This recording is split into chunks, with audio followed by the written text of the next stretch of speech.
ಬೇಟೆಯಾಡಿದ್ದ ಚಿರತೆ ಬೋನಿಗೆ ಸೆರೆ, ಗ್ರಾಮಸ್ಥರ ಆತಂಕಕ್ಕೆ ತೆರೆ. ಕೊರಟಗೆರೆ ತಾಲೂಕಿನ ಹನುಮಂತಪುರ ಗ್ರಾಮದ ಸರ್ವೆ ನಂಬರ್ 8 ಬಾರು 9, 10 ಹಾಗೂ 6ರಲ್ಲಿರುವ ಯಲರಾಂಪುರ ನಿವಾಸಿ ರಾಜಣ್ಣ ಅವರಿಗೆ ಸೇರಿದ ಬುದ್ಧನಮನೆ ವಾಲ್ಮೀಕಿವನ ಫಾರ್ಮ್ ಹೌಸ್ ಬಳಿ ಕಳೆದ ಜೂನ್ 25ರಂದು ಚಿರತೆಯೊಂದು ನಾಯಿ ಹಿಡಿದುಕೊಂಡು ಹೋಗಿತ್ತು. ಈ ಘಟನೆ ಫಾರ್ಮ್ ಹೌಸ್ನ ಸಿಸಿ ಕ್ಯಾಮೆರಾದಲ್ಲಿ ಸೆರೆಯಾಗಿದ್ದು ಗ್ರಾಮಸ್ಥರಲ್ಲಿ ಆತಂಕ ಮನೆ ಮಾಡಿತ್ತು.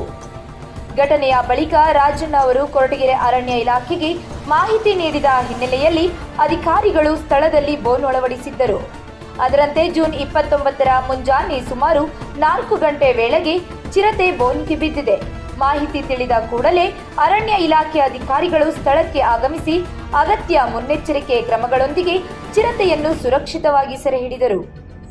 ಮಧುಗಿರಿ ಎಸ್ಸಿಎಫ್ ಮಲ್ಲಿಕಾರ್ಜುನ್ ಹಾಗೂ ಕೊರಟಗೆರೆ ವಲಯ ಅರಣ್ಯಾಧಿಕಾರಿ ಹನುಮಂತರಾಜು ಅವರ ಮಾರ್ಗದರ್ಶನದಲ್ಲಿ ಉಪವಲಯ ಅರಣ್ಯಾಧಿಕಾರಿ ದಿಲೀಪ್ ನೇತೃತ್ವದಲ್ಲಿ ಸಿಬ್ಬಂದಿಗಳಾದ ಪೃಥ್ವಿ, ಗಂಗಾಧರ್, ವೆಂಕಟೇಶ್, ಕೆಂಪಯ್ಯ ಹಾಗೂ ಚಾಲಕ ಕೃಷ್ಣಮೂರ್ತಿ ಗ್ರಾಮಸ್ಥರ ಸಹಕಾರದೊಂದಿಗೆ ಕಾರ್ಯಾಚರಣೆ ಯಶಸ್ವಿಯಾಗಿ ನಡೆಸಿದರು.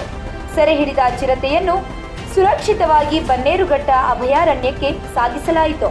ಈ ಸಂದರ್ಭದಲ್ಲಿ ಅರಣ್ಯ ಇಲಾಖೆ ಅಧಿಕಾರಿಗಳು ಕಾಡು ಪ್ರಾಣಿಗಳು ಕಂಡುಬಂದರೆ ಸಾರ್ವಜನಿಕರು ಆತಂಕಕ್ಕೆ ಒಳಗಾಗದೆ ತಕ್ಷಣ ಇಲಾಖೆಗೆ ಮಾಹಿತಿ ನೀಡುವಂತೆ ಮನವಿ ಮಾಡಿದರು.